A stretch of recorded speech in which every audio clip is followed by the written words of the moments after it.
د ننګرهار امنیه قومندانۍ د دغه ولایت په خار ولسوالیو کې په تیره یوه میاشت کې 150 په بیلابیلو جرمونو تورن کسان نیولي. د امنیه قومندانۍ د امنیتي چارو مرستیال وایي د جنایي جرمونو پر وړاندې د مبارزې مدیریت یې 2 شپېته پیښو په تور 15 تنه نیولي دي. نوموړی وایي نیول شوي کسان د قتل، غلا، نامشروع اړیکو، فریبکارۍ، د کور څخه د تېښتې، د والدینو د شکایت، قاچاق، وهلو، ډبولو او نورو جرمونو تورن دي. 2 شپېته پیښې ثبت کړي دي چې په تور یې 15 کسان نیول شوي دي.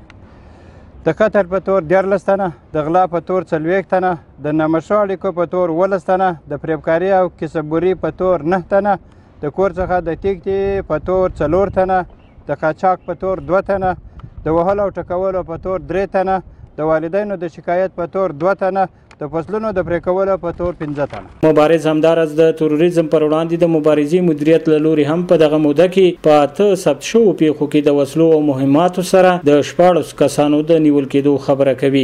د تروریزم په وړاندې د مبارزې مدیریت په 13 میاشت کې 8 پیښې ثبت کړي دي. په یادو 8 پیښو کې 14 کسان د بیلابیلو جرمونو په تور نیولي دي. یاد مدیریت له پورته ذکر شوی کسانو سره 23 میله مختلفې نوعه وسلې نیولې دي چې په یادو وسلو کې 4 عدده مخابرې، 4 پیره د راکټ مرمۍ، 1460 پیره د M14 مرمۍ او 1 حلقه خودساخته ماین کشف شوی.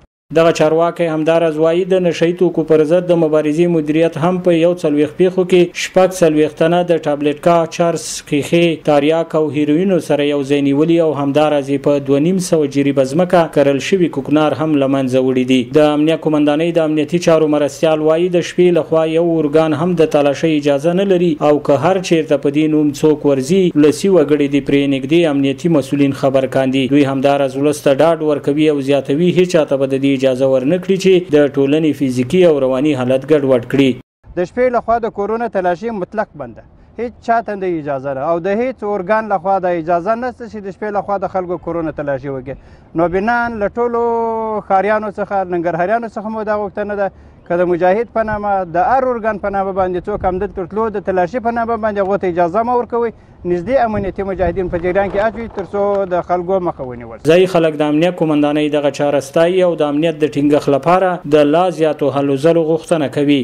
دا نشي او تماشې دغه شیان ونیسي او بند کړي.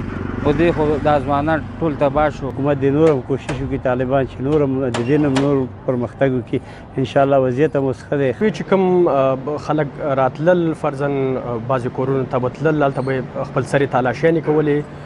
نو دا چې قومندانۍ کوم اقدام کړی دی موږ ستایو. د امنیه قومندانۍ د معلوماتو له مخې په 13 میاشت کې په دغه ولایت کې په 12 ترافیکي پیښو کې 10 تنه مړه شوي او 20 تنه نور ټپیان شوي چې په مړه شوو کسانو کې 15 ماشومان او 1 مېرمنه شامله ده. سباون ساحل، وحدت نیوز، ننګرهار.